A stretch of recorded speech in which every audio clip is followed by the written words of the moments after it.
thought Saturday we got off to a really good start, particularly on offense. We drove right down the field, scored a touchdown on the first drive. We had a big play on the first play, and it was good to start the game off on a solid drive and a solid finish too. I think when we look at drives or key points in games as a staff, the first and last drive of each half are those money drives. So to start with a touchdown was huge.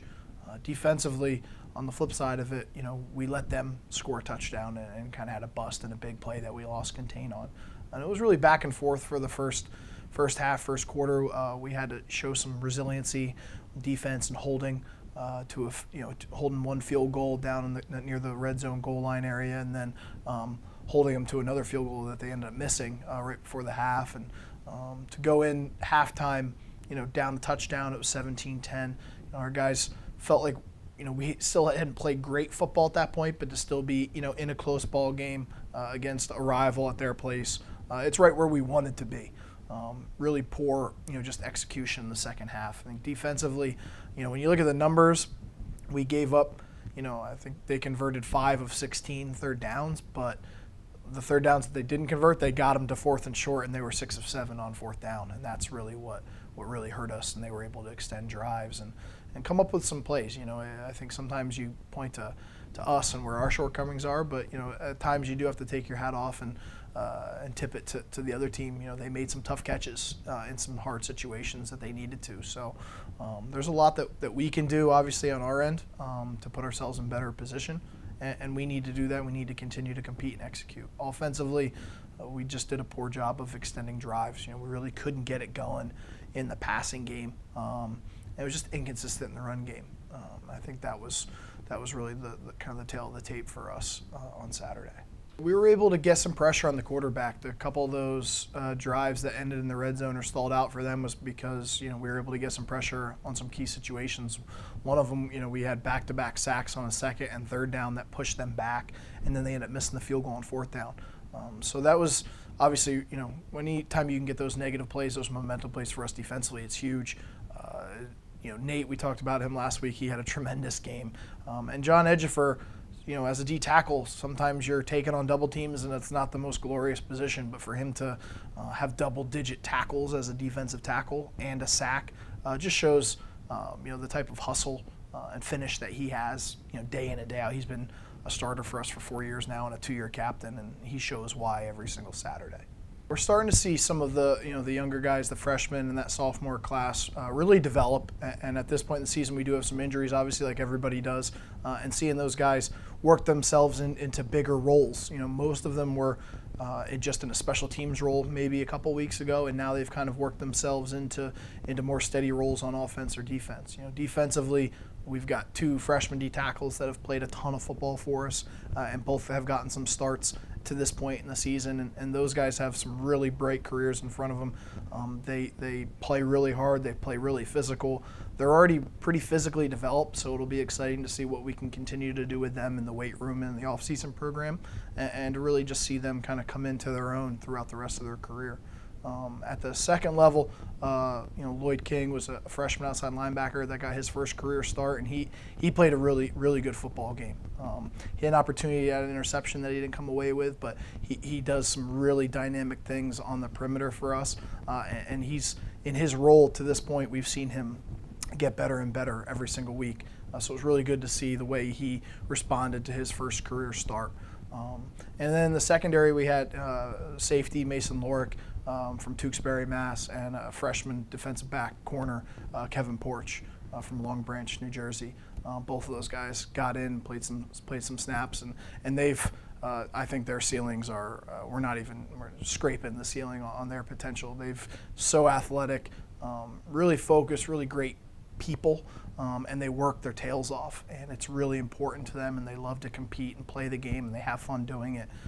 So we've seen that through the first 6 or 7 weeks of the season, and now to see them get in and play some significant snaps has been great to see their development because of that. From a special team standpoint, obviously it starts with the emphasis that we put on it as a team and as a program, and Coach Goen has done a great job of developing and continue to developing that mentality and that identity on that side of the ball. Our guys obviously, we meet about it. We do walkthroughs. It's the first thing we do in practice. After stretch and a quick competition period against OD, we go right into special teams and we emphasize it. And we want guys to earn the right to play special teams. It's not a side of the ball where our upperclassmen are thinking, okay, we can take this period off. We want our young guys to get in there and compete and earn it. And obviously, you have to feel good about the people that you recruit to be able to put them in as a freshman and throw them into the fire like that, and the guys take it seriously. And I think you could look at the upperclassmen that are on our roster now, and most of them started out being successful special teams players. So it's good to see. Obviously, they know that was the path that they took, and they make sure that the underclassmen are doing the same and taking it to the same extent that they did, because they know it's going to help our program.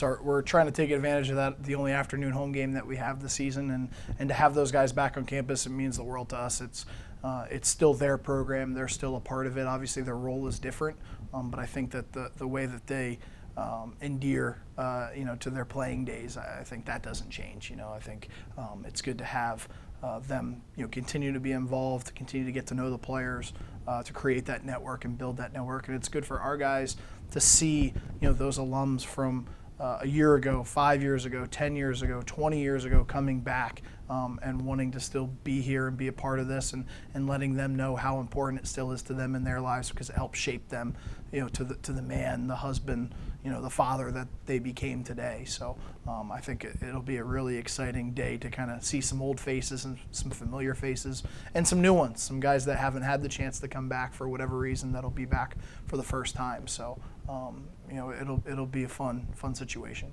New Haven they've got it rolling right now. They lost a really close shootout out of conference game, first game of the year, and they've won out ever since. They're coming off a really big game against Stonehill College down at their place. Both teams were undefeated in the conference play at the time, and they got up early on them. Their quarterback is definitely, in my opinion, the best in the conference. He might be one of the best in the nation. He's a fifth-year, experienced quarterback in that system. He operates really well. He's extremely accurate. He has got great pocket presence. He plays like a fifth-year senior. He plays like he's done it all before, and he's seen it all before, and to an extent he probably has. He's really talented. He diagnoses coverages really well. And they do a lot to help him. They've got some talented, weapons on their perimeter. They've got two good running backs and a really well-coached offensive line in front of him. So they've got some pieces around him. It's not all on him, but he does more than his part to continue their success. They're very dynamic on defense. They'll give you some 3-down looks, some 4-down looks. They bring a lot of pressure. They'll mix and match a lot of different coverages. It's hard to tell sometimes what you're going to get from them. Formationally, you try to do some things to try to space them out and make them kind of show their hand a little bit. But also, they've done a great job of playing complementary football to this point in the season. They know they've got a great offense that'll put up some points in a hurry, the way that we saw this past weekend. So they don't have to really try to force the issue too much on their side of the ball. They just play really smart. They play really aggressive. They play really fast, and it's been working for them. It's getting out to a fast start. We felt like we got out to a good start, at least offensively last week. We've got to get out to a good start on both sides of the ball. We've got to establish our run game and try to go and score on that first drive, and we need to start out defensively and kind of set the tone that we can stop the run and create some stops early in that game to build some momentum, to build some confidence, and to try to force their hand a little bit. Special teams wise, we're kind of in this place special teams wise where we're not making the big play. We're just playing really solid. There's not a lot of wow to it right now, and I think that's what we're lacking. We need some spark play from the special teams that's really going to come away. And I think, for us, it's the turnover battle. When we've had success against this quarterback and against New Haven in the past, we've been able to create some turnovers. You look at last year's game, and we had 2 picks and a forced fumble and fumble recovery. So I think that's going to be the key for us. Can we create turnovers? Can we limit the mistakes, when we're handling the football, depending on the conditions? So, that's definitely what we need to take care of.